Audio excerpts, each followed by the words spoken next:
This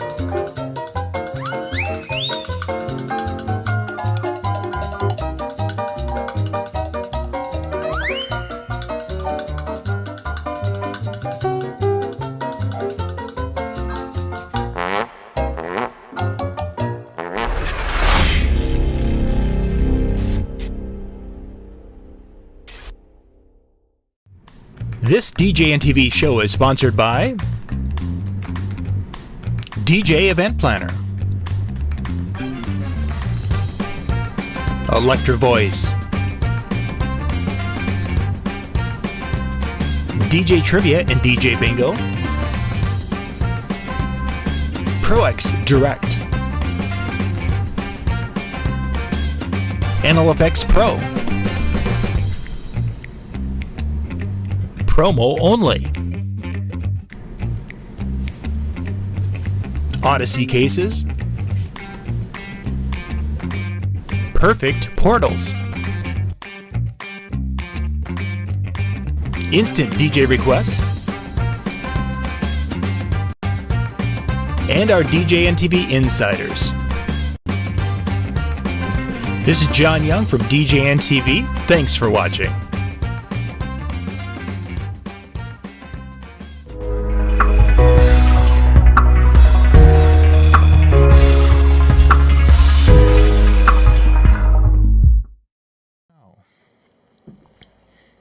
Good evening. Welcome to another Monday night edition of DJNTV.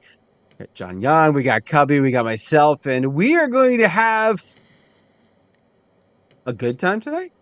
Yes, that's there we go. Yes, that I wanted to say that optimistic, but John has got questions for us. I do. I've And got questions. that's always scary. Sometimes it can be, but tonight I think it should be fairly easy because I went to the things I should have learned in kindergarten website, Facebook group, that thing, and got the questions from there. So we should be good. Kindergarten. Right, so I'm not going to know any of them. Good to know. Yeah. All right. I'm out. Yeah, exactly. Might as well just go.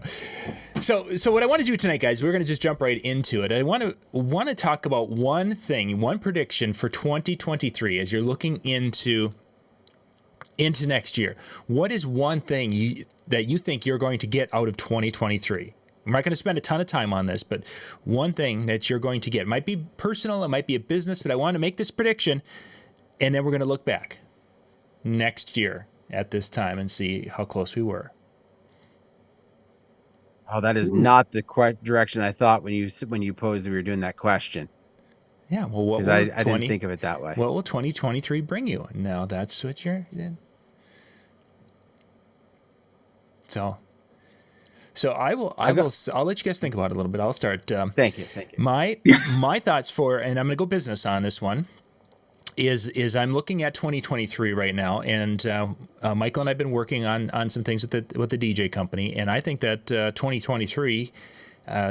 First off, I think it's going to be a busier year for us in the central part of the state because things haven't bounced back here as much as they have in other areas as far as the number of shows and things.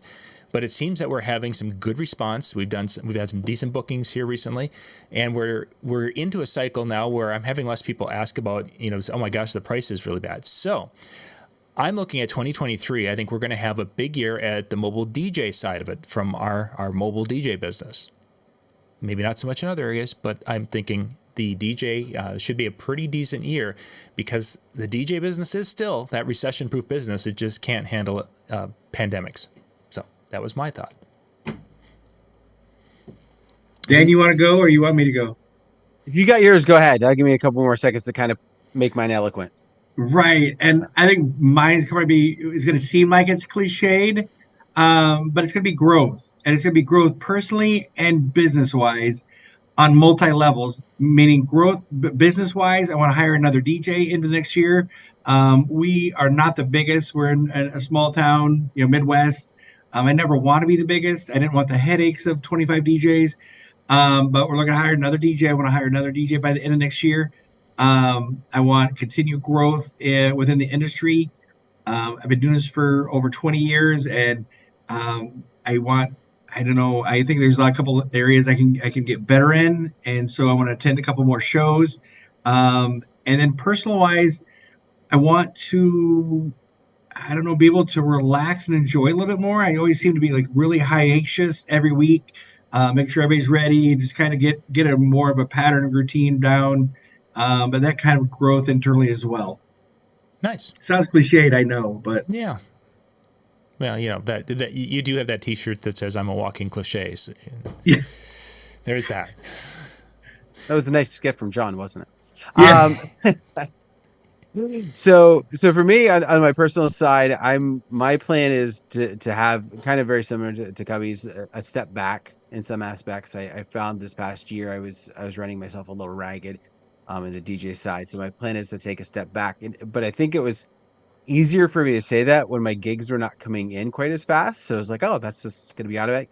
What I'm seeing professional side is that I'm getting a lot of more last minute. No, I don't want to say last minute, but you know, I'm still getting calls for stuff in the early part of summer, where in the past couple of years, I've been like, all right, we're into 2024. Forget about this year. Sure. But I'm getting a lot more of that last minute. So I'm seeing some more of that stuff. So I'm thinking I'm going to see, kind of similar to Cubby, I'm going to see some growth in my business. Specifically, I'm targeting my photo booth business increasing. So that's what I'm looking for. Not more people, just getting that out more. And as a result, then being able to step back and have some more family me time, purposely taking an extra date off a month. Nice. That's a good one. That's a good one, Dan. Yeah. No, that is wonderful. He's going to throw it in my face next year and go, see, you didn't do it. Yeah, Like, exactly. oh, You see, the photo booth didn't go out. You were DJing every Friday and Saturday, and your family's like, can you leave a picture on the mantle before you leave, Dad? Because we don't remember who you are. No, they just get me confused with the other guy. There is that. All right, I'm guys. kidding. We're going to jump I have to some our friends watching it, and they're going to tell my wife. Yeah, exactly. Who's the other guy? All right, we're going to jump into our questions next. We're going to get our little break in right here.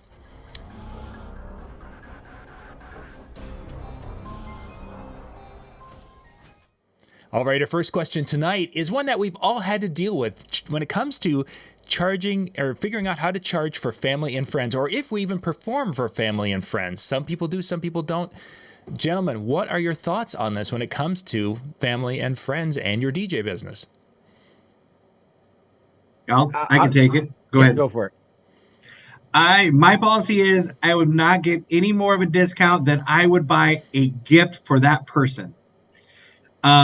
Extended pay. So if I'm going to go attend a wedding and I was going to buy them a gift, it would be, if it's $150 value, then I would take $150 off my service. I do business with my cousin who is an insurance agent. He doesn't cut me any additional rates because he can't, right? Mm-hmm. But my philosophy is, this is how I support my family. I appreciate you coming, asking for me to do your wedding. But if I'm going to attend your wedding as a guest, I would probably invest $100, $150 into a gift. So I'm willing to take that off my rate. I don't know, am I a bad guy? I don't know, but I got a budget that I got to make, each and every month, targets. And so that's what's my philosophy. Have you ever had a family member or a friend who, after you presented that, they went a different direction because they were like, yeah, they expected it for a lot less? No, I actually don't have a big family, so I'm kind of golden in that way. Okay. My dad was one of the oldest of his siblings, so like my nieces and nephews or my cousins, my cousins are a lot younger than me, and they don't have their kids getting married yet. So, so I'm good right now. I'm good right now. Yeah, interesting. Dan, what are your thoughts? So, I think for me it depends on how close the friend is. And from that standpoint, so I've had a couple friends of mine reach out, and one was a buddy from high school, and I gave him a wicked killer deal, really way lower than I should have. And this is back even when I charged a lot less. But then I had another one who was a good friend of myself, and my wife and I were friends with him and his wife to be, and I actually went a step further.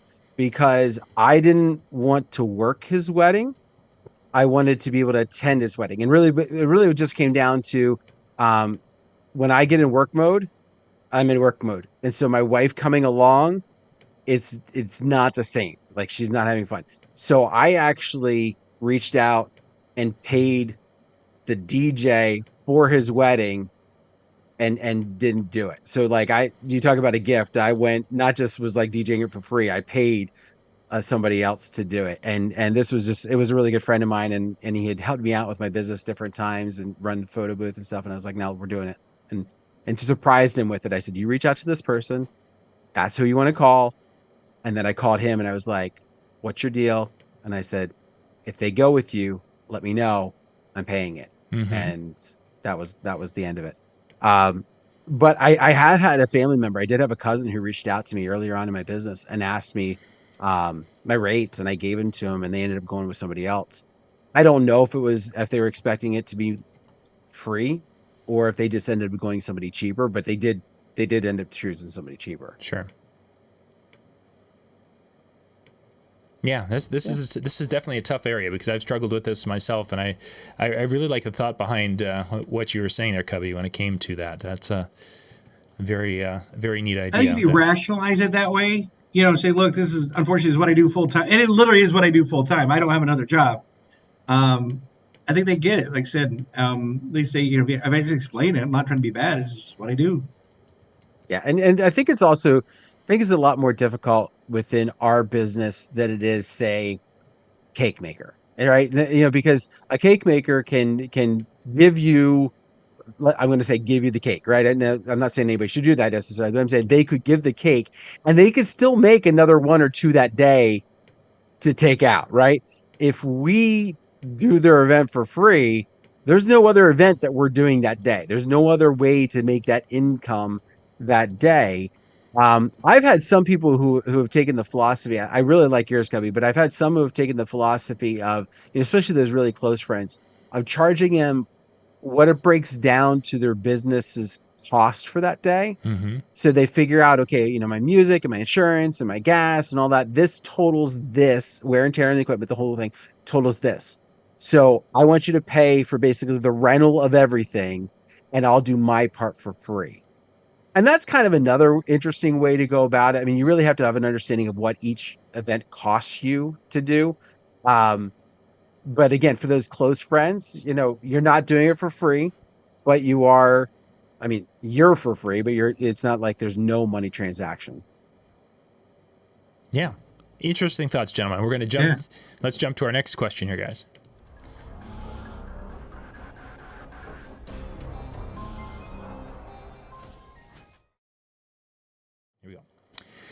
Our next question is talking about a laptop. Someone was saying that they wanted to use their laptop for DJing and wondering if they needed to buy a second one to have one exclusively for DJing, or if they could use the one that they're using on a daily basis, probably for checking email, doing some web surfing and such. Gentlemen, how do you handle this? Dan, we'll start with you since Cubby started the last one.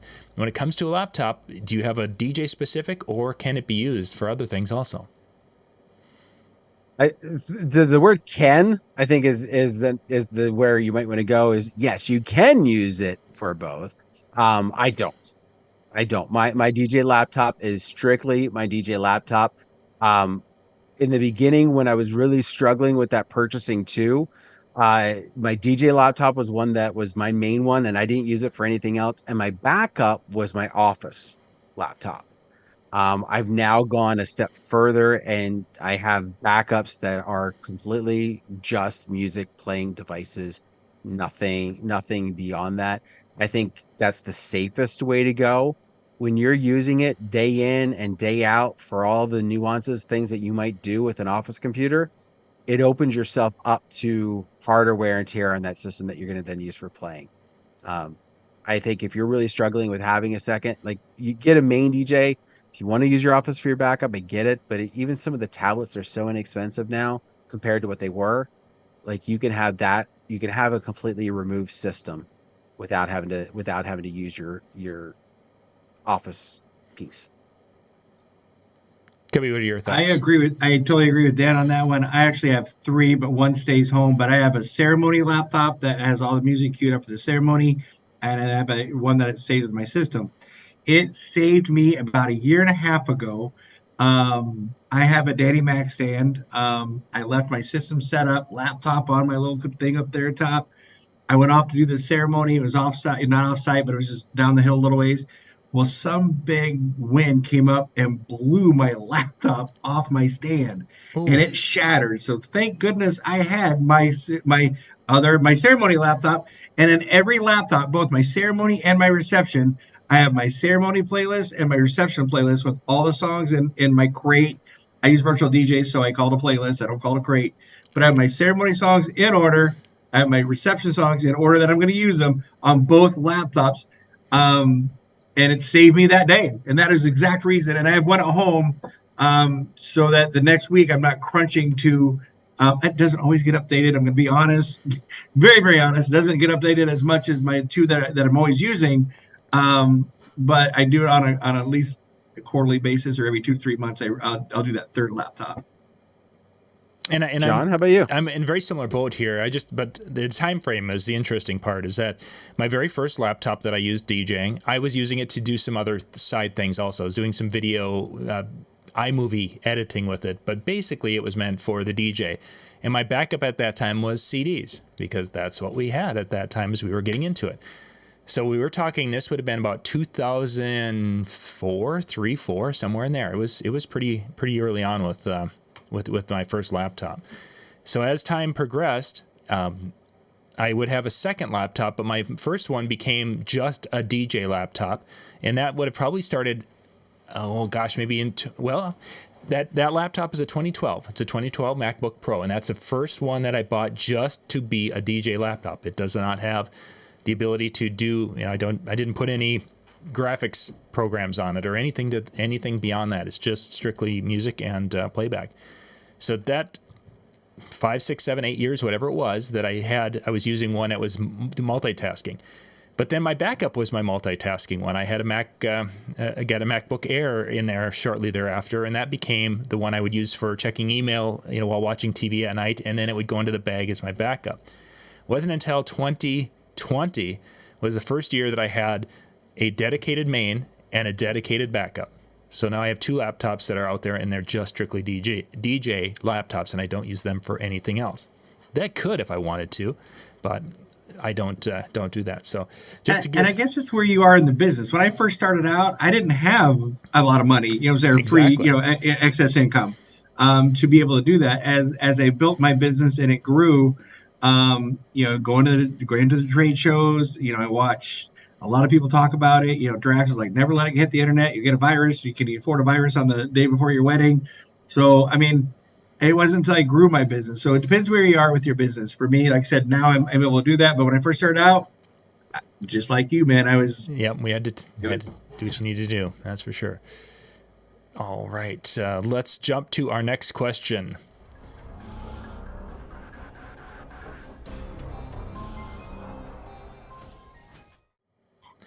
They just go away. Our next question tonight is lighting. We're going to be jumping away from business, and we're going to get back to some business questions, but we're going to talk about lighting. Somebody was asking, how do you control your DJ lights? And this is kind of an interesting topic, because a lot of you follow Brian Red, and over the years, Brian has been kind of, the complexity of DMX has been pretty intimidating for a lot of people, and he wasn't a huge fan of it. The times have changed a little bit, and he's doing more with some of the different tools, but not everybody likes that. So let's find out. Dan, I think Cubby, you start this round. What do you do with your lights to control them? Great, thanks, John. You're welcome. This season, I invested in some Cubby sticks, those sticks that stand up and everything, and I have not had the time to learn how to control them. So they are just solid during the slow dances. I turn down the temperament so it doesn't mess with the photographers. And then when the dance portion goes, I just auto, and they're all autoed. During this off season, I'm going to get into the DMX and learn how to use them a little bit better. But this season, just auto. Mm-hmm. Dan? Okay. So I'm using Show Express. I've had it for years. However, I only have enough DMX to set up different colors for solids. And then I have triggers in there to activate the sound active programs within my lights. So the lights that I have different sound actives. So I've got DMX steps that say, okay, I'm going to do this active, I'm going to do that active, I'm going to do that active. My uplights have a couple scenes created because they don't have anything really that I liked. And then to kind of take a step further, I don't know if this was necessarily what the question was asking, but I had that program running on my main laptop. I have an internal network system set up within my piece, but I run it off of my iPad. So I'm able to trigger all the scenes without having to like shrink virtual DJ to get to the program to then trigger the next one. I don't have to worry. It runs in the background. Everything's controlled off the laptop, and then I just fire what I want. And I will say this: I did not realize, but they are like they're up to Live Mobile 3. That's like the app that you use to control within Show Express. If you're using one of the older ones, because you update, but it's a new app.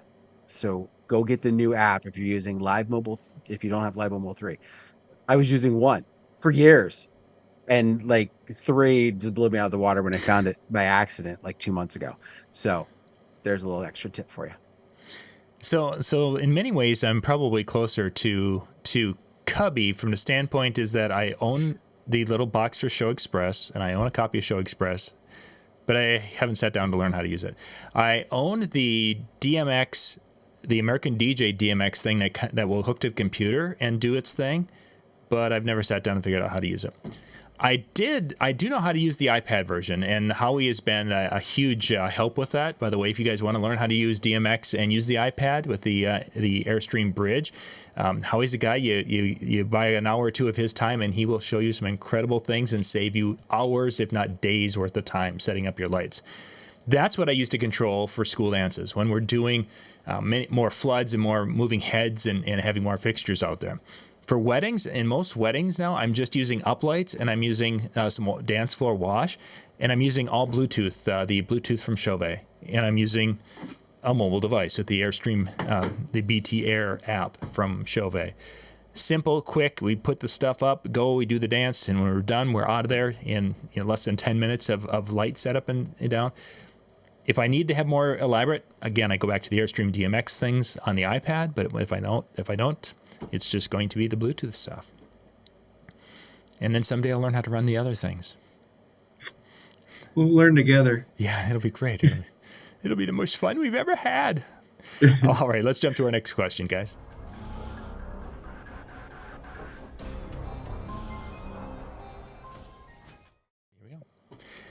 The next question is about the business side of things, where we have to keep track of our numbers, whether they're expenses, whether they're whatever it's involved with it when it comes to getting ready for our taxes. Everyone does it a little bit differently, and we're going to find out how we do it in this question. So let's see. Are we up to Dan? Dan, are you going to lead us off here? I think so. I guess so. So do you want the real answer, or do you want the real answer? I want the what you actually do, and then the what you should be doing. Those are always fun. Okay. There we go. No, I was kidding. So I was just going to say, well, I figure out my expenses, and then I add $50 to it, and that's how much I made for the year. No, don't do that. I'm kidding. Trust me. I know people that do that. I'm not one of those. So one of the things that I do, and I've gotten a habit of doing, is I track all my expenses through any receipt I get. So I try and do as much digitally as possible so that I have all my receipts just kind of all right there. And I dump them into a folder that I have within Dropbox so that it's backed up. And then at the end of the year, when I'm tabulating everything, I put into an Excel spreadsheet, and then I break it all down, and then I give that to my accountant, and they take it from there. And then my expenses are all tracked through DJ Event Planner, because it tracks all the income that I have. It's all right there. Every event's taken care of, and I can quickly just look at it from the year standpoint, and then my bottom line's done. So using a software, and I know some of you are going to be like, well, DJ Event Planner has the ability to do that too. I understand that, but that means I'm entering stuff as I go with the expenses, and I've kind of gotten a better habit of I shouldn't say a better habit. I've gotten more used to doing it the other way for the expenses. So that's what I end up doing. And I think there's something to be said about when you have whatever your methodology is, it's more important to keep on it, Because if you all of a sudden, I'm going to switch over to using XYZ, DJ Event Planner, whatever, and if you don't stay with it, all of a sudden then you've dug yourself into a hole. So you're better off, putting them in a shoebox and then doing what you're doing until you get to that point where you can, you're independently wealthy and you can hire people to do it for you. That works. Let me know when you get there. Yeah, I will. I'll give you a call right after I do get there, which don't expect that call soon. Cubby, what do you do to keep track of your business stuff? I know I keep saying this before, but Dan's the man. Same thing. Try to keep as much digitally as possible using DJ Event Planner, also QuickBooks. But I use 2 different credit cards. I use the Ben's card, the NLFX credit card, and then one when I don't purchase through Ben, say it's like another purchase through another company, which I don't like to do very often. I have one credit card that I use, so I can go back to all my statements on that one card, not use multiple cards or my bank account or my business account or whatever, just one card. Then it all just kind of funnels in. And I'm like, Dan, DJ Event Planner is just so well versed. I just been doing that for years.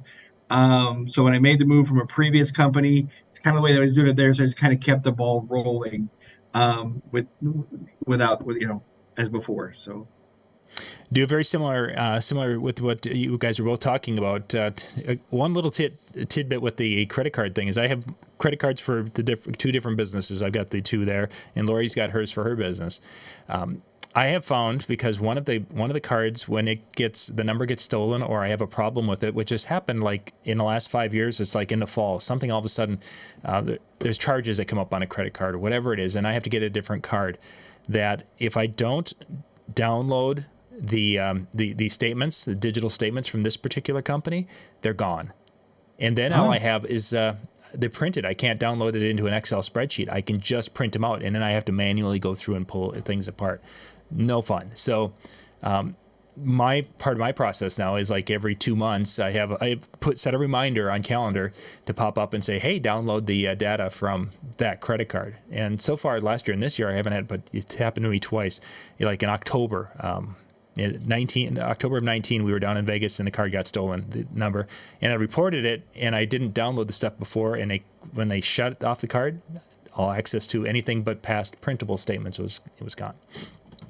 Never had that happen, but that is great advice. Yeah, that was a real pain. The other area that I struggle with is mileage, keeping track of mileage with vehicles, because I do, with the DJ Event Planner, I can see where I'm going and where I've been, but there's always more mileage. Like if I'm going to go visit somebody with the vehicle, so I've literally gone and I have a note on my cell phone. That is the travel for the year, and in that I log what the travel was.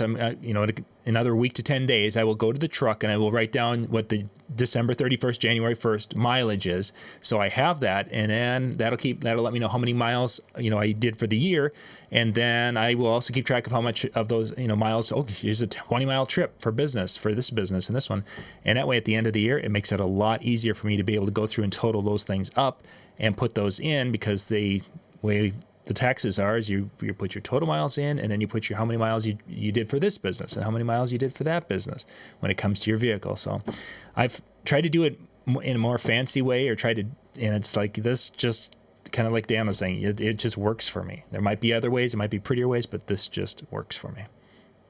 I will say, when it comes down to it, I know I cheat myself out of expenses for exactly what you said, like the mileage and stuff.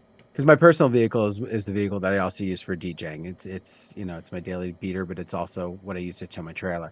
So, I will say this: if there's a way to track mileage and have it accumulate within Event Planner like an automatic, somebody show me how to do that, because I was trying to do it one time where I set all my venues up and I said, okay, it's this far from my house and everything. And I thought, oh, it's going to give me a report. Like it's going to automatically do it because I did that event and I put in this meeting, which was this far away, and and I didn't have any mileage when it was all said and done. So I know I did something either wrong or it doesn't have that feature. So, Troy, if you're watching and you want to let me know, go for it. I think it does have that feature, actually. You just have to figure out, because I know there was a time that I had the mileage that it had popped up on some of them, because I had some of them set right and some of them maybe not set right. So, all right, gentlemen, let's go to our next question.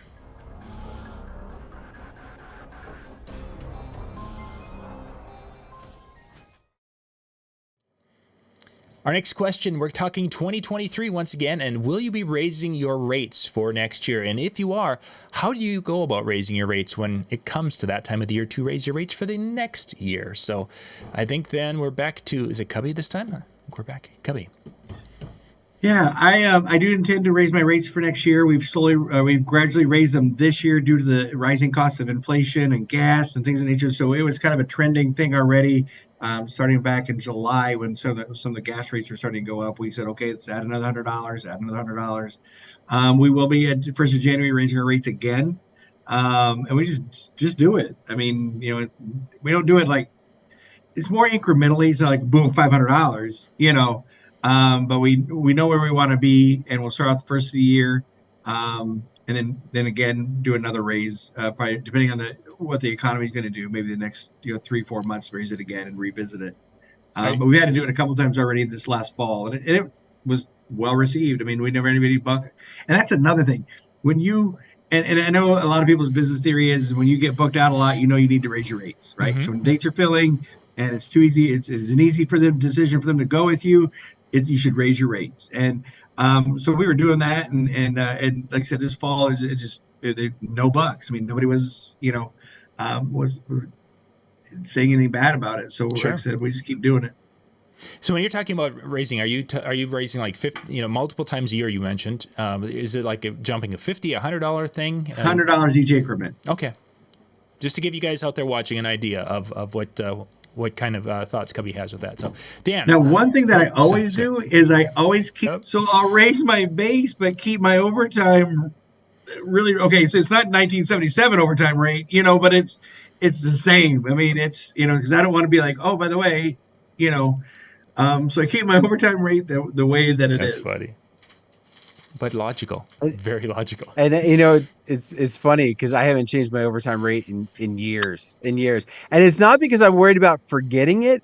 It's just one of those things where I've started to put more value on all the stuff that I do that leads into the event, and not to say the stuff that I do at the event isn't as important, but if I go an extra hour, that's worth some money. But the reason why you're paying so much up front for me is because of all the stuff that I'm doing that is before I ever get to your event. Very good thought. So, and I don't know if there's any mentality, I share what my overtime rate is with the couples anytime you go over this certain number, and I haven't really had anybody come back and say, well, why is your overtime rate this, is only this, but yet for 5 hours or 4 hours, whatever package you get, it's this.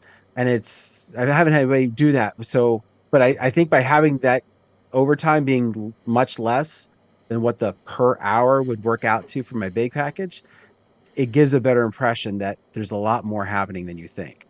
At least that's what I'm hoping. I will say I've already put a raise next year in place. However, I will say this, John, I'm hoping we still have the video up. Dave Tournier did a video a few years ago about raising rates and talking about the policy to do it. And it was gold. It really was. And his mentality is don't wait for January 1st. If you're going through the process, and he talked about, when's a good time to up rates and kind of with what Cubby was saying, some of it was like, if you're not really getting pushed back, that's a sign to up your rates. And again, not like you jump from 1,000 to 2,000, but there's some sort of increment and kind of seeing that go and when's a good time to do it. And he said, don't wait. Yeah, there's nothing. No. If you're in May and you're having all these signs that you can increase your rates, you could have some fall dates at higher rates. Why wait until January 1st? There's nothing magical about the calendar. I will say that the one nice thing about maybe that calendar-esque type of thinking is, for those of us that have that winter lull because of weather type of things going on, you kind of like, okay, new season, new rates. I kind of get that. But no, I'm raising my rates for next year. I did just a flat $400 increase.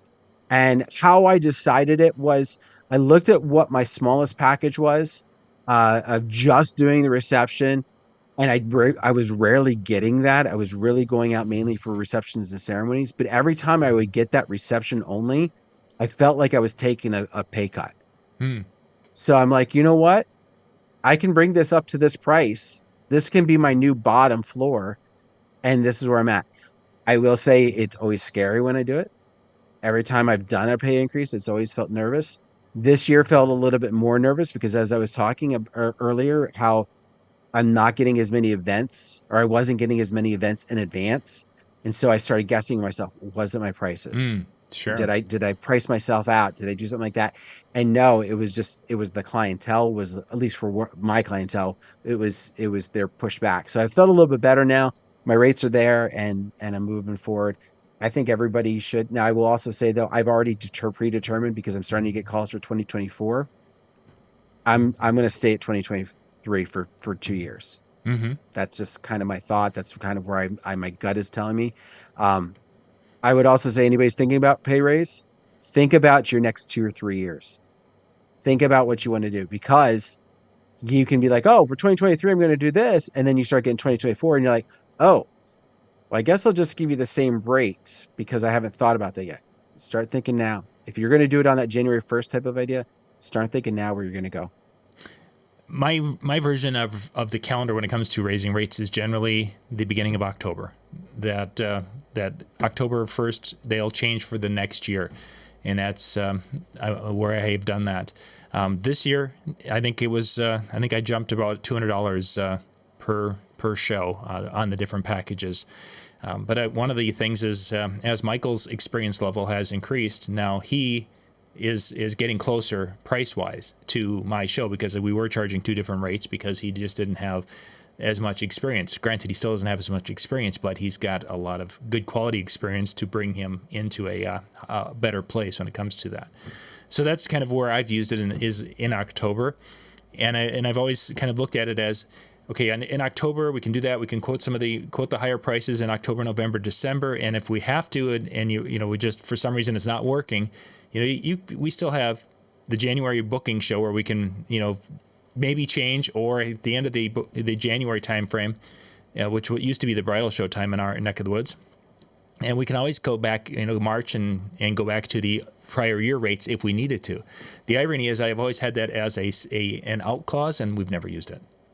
It's just once you start confidently talking about what you can deliver for the rate you're going to charge, it usually the people who are going to buy it at that rate.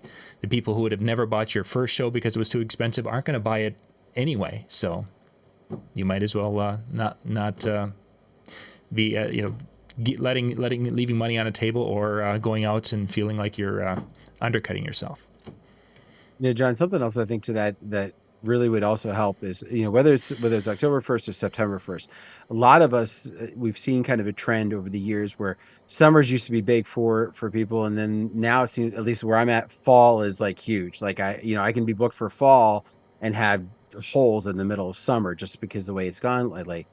If you raise your rates kind of with that fall mentality, now you can kind of look at it as, well, if you decide to back off, you'll be like, well, I was charging a premium for a premium date. Like you can justify it that way if you decide to. Sure. But by doing that increase for the fall, and them, because they're probably going to book you, like you're going to get booked for those dates. It also gives you more confidence going into the next year that you're going to get those rates because you already have gotten those rates. Mm-hmm. Because again, it was a premium time, so people were more, yeah, it's a fall date. I need to get a DJ, and I want you, so I'm going to pay it. For sure. All right, let's jump to our next question.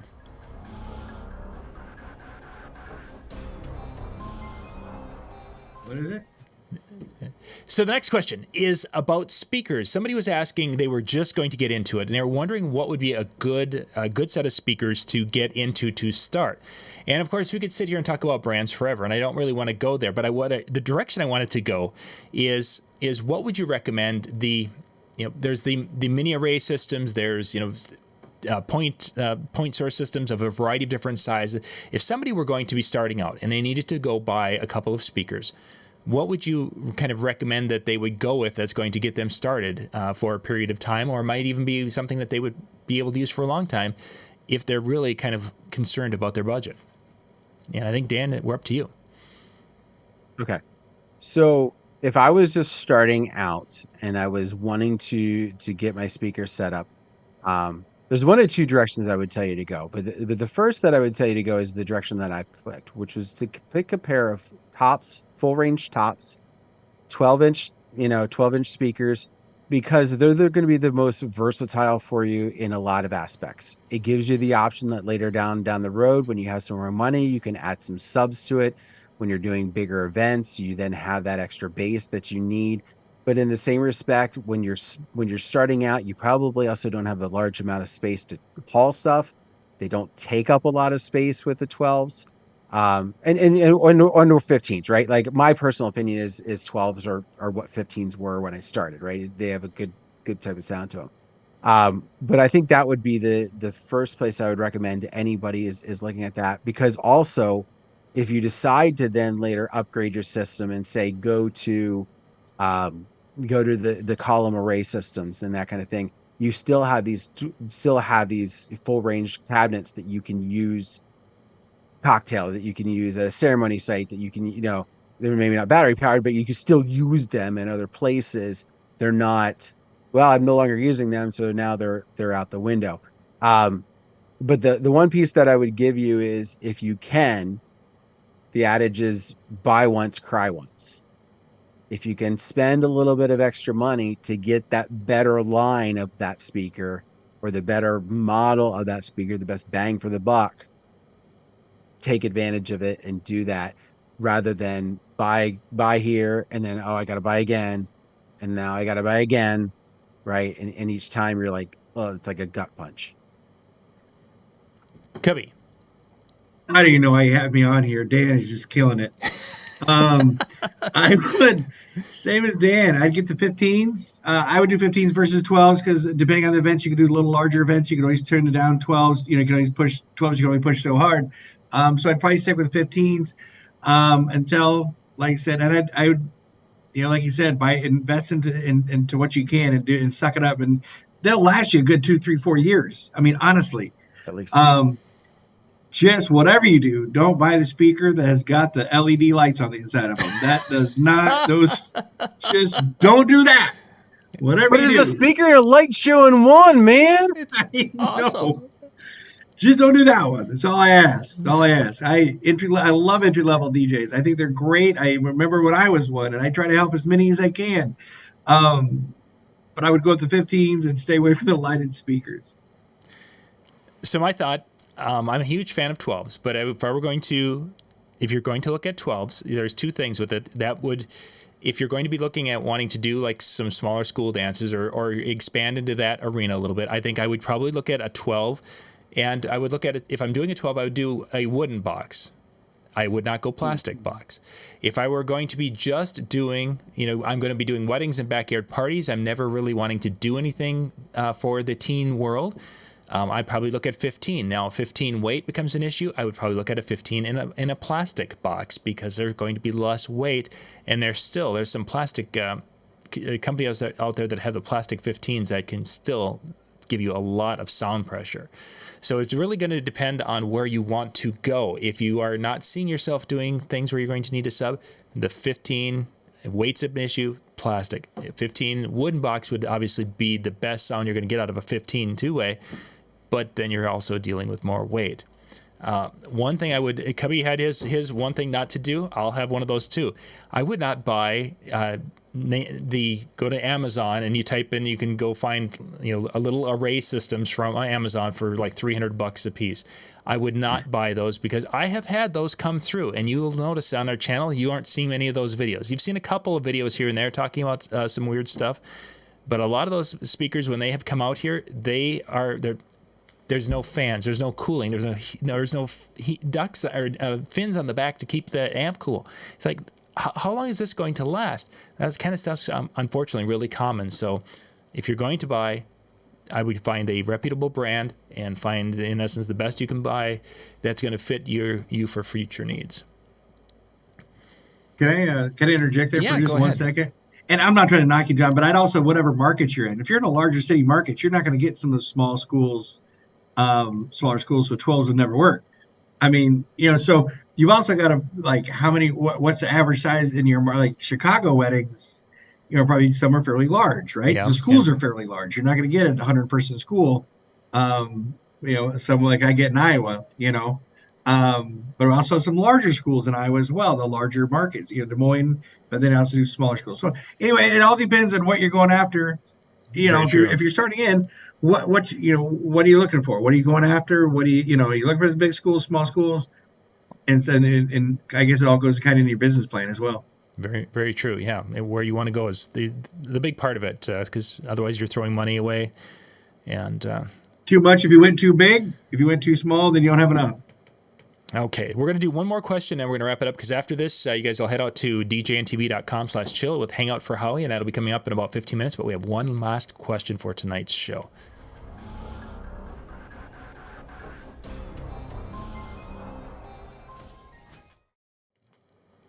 Our last question tonight is dealing with the paid for services out there, and specifically one that most all of us get emails for is from this company called Bark, where they'll say that Joni has a request for entertainment on this day, and she has 300 guests. She wants an interactive DJ or fun jugglers or whatever it is, and oh, by the way, for 6 credits you can get her information so you can contact her. That's Bark. There's other versions out there from different companies. Gentlemen, would you use a service that is a pay-for service like that? If you have, what are your results and what are your thoughts with that? And I think, Cubby, you're first. Yes. Oh, thank God, because Dan's killing it. I have never used one of those services, but then again, they weren't around when I started, and so I'm not saying that that I wouldn't have used it today if I was starting new. I might I might buy 100 credits and see where the 100 take me. But when I first started out, and I sound really old, I didn't know his daughter's party on the Ark, and we didn't have that type of a part. We didn't have those. It was more grassroots. You had to network with your photographers and venues, and try to get business where you can. Again, now I'm in a place where I don't need it. But if I'm starting out new, and we always talk about new DJs, I'd spot 100 credits to see where I'm at and see what it gets me. Mm-hmm. I mean, honestly, everything's digital nowadays. It truly is. I'm just fortunate enough that I've been in my market long enough that I get leads through venues and so on, and referrals and so on. So the easy ones. So sure. I'm not saying it's bad. I don't know if it's good or bad, but I would probably give it a shot if I was starting out. Mm-hmm. Dan, I've never heard of anybody that's had a good experience, bidding on them and running for them. What has often been the case, and what you often hear is the case, is that usually the people that are utilizing those services for their weddings are, for lack of better terms, tire kickers. And it very well, there might, not saying that there aren't some people that do, they had no idea where else to go, but a lot of people that are doing it use the services, when they're out there looking for stuff, they use the services that are geared towards the wedding scenes, the knots, the wedding wires, the things like that. So there are more, for lack of better terms, reputable sites when it comes to weddings. Now, DJ Stacy, Trackstar, she was basically talked about this at the expo this past year, where the idea of not using Bark for weddings, but using it for corporate clients.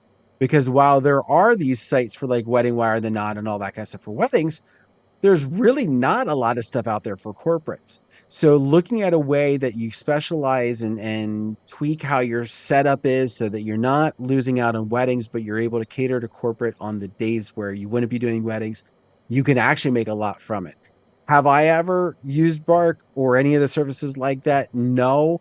And to be honest with you, I was not interested in doing what I need to set up that depth of a piece just to have it.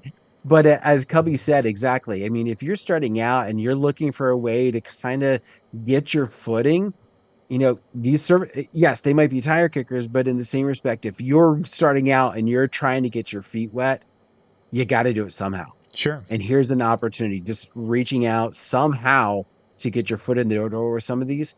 And then, because again, there's other people like myself who's not using it. So there's an opportunity for you to get in where some people are saying, no, I'm just not even going to bother. And I think that's a great point when it comes to the newer DJ, because when we were first starting, we could generally, if we had a good music collection, we could go find ourselves and playing in a bar to get experience, or we could do a variety of different shows just because a music collection was semi unique back in the early and mid '90s. Whereas today, everyone has that same music, and that's Spotify has a bigger music library than we do type of thing, and you can make a playlist on Spotify, and there's so many things that today's DJs can be replaced with when it comes to these learning type events that now they have to, sometimes you got to be a little more creative where to find those less expensive or less profitable shows, but you're getting your experience, and that's a big part of it. So Bark could be a great example of a spot to do that, especially in some markets where there are people looking for DJs in those markets, but nobody, because it's a market full of the three of us, and we're not going to give it the time of day when the Bark thing comes through. We're like, yeah, whatever. And there's probably somebody in our market who's like, woohoo, there's another one. I paid $7 and I got myself, and I don't know how much they are, but I booked myself a $400 wedding and it only cost me $700. That's what I was thinking about. I was like, none of us do it, but somebody in my market goes and does it. Somebody responds like, oh crap, look at that, I got a DJ, Yeah. And it could really work out well for them. Yeah, exactly. I mean, you really start thinking about it. When we were doing bridal shows, there were many times we had between $1,500 and $2,000 just in a small, tiny little bridal show that had 100 brides. Wasn't uncommon. Well, geez, $2,000 could buy you a lot of Bark credits, I'm sure. And it may even lead to more bookings than that 100-person bridal show that I used to do back in the early 2000s. So who knows? Something else to be said. There's a couple other sites that are like that, that have free listings within them. You don't get a lot unless you do anything with it. But I've heard a lot of people make the claim that even having your name out there in these sites and these free listings helps your SEO and helps that link between the two, and more places do it. So there is something to be said of utilizing those services, even if you don't end up planning on actually utilizing those services. We have some Facebook groups locally. And I'm sure maybe you have the same ones. It's like Wedding Venues, Des Moines or Iowa or whatever. And one guy's like, I put my name under everybody looking for a DJ because if they click on my website, it helps my SEO. Says I might never ever get the event, but my SEOs grow because they're clicking on my website to look at everything. Just driving traffic, man. Driving traffic. Yeah. Excellent. Well, thank you guys for being with tonight. Yeah, it was good round of questions and good answers. And hopefully those of you out there watching tonight have picked something up. If nothing else, maybe we just confirmed some of your ideas of what you're doing out there as a mobile entertainer. Next, Hanging with Howie at DJNTV.com/chill. And then tomorrow night we'll have the Tuesday night music show at 9 o'clock that will run. Then at 10 o'clock they'll be in the chill room again, recording the next Tuesday night music show. And then Wednesday we'll be doing a recording of the Howie show that'll be going up live or streamed on Wednesday night. So you guys can watch for those, and we'll be good to go. Otherwise, I think we need to wrap it up here because the guys are ready. Okay. Well, on that note, thank you very much for taking time out of your night to join us. It was quite a bit of interesting seeing all the answers in the chat as well. I loved all of you that were chiming in there as well. I do want to wish everybody, if you celebrate Christmas, Merry Christmas. If you are Jewish, Happy Hanukkah. If you celebrate Kwanzaa, joyous Kwanzaa.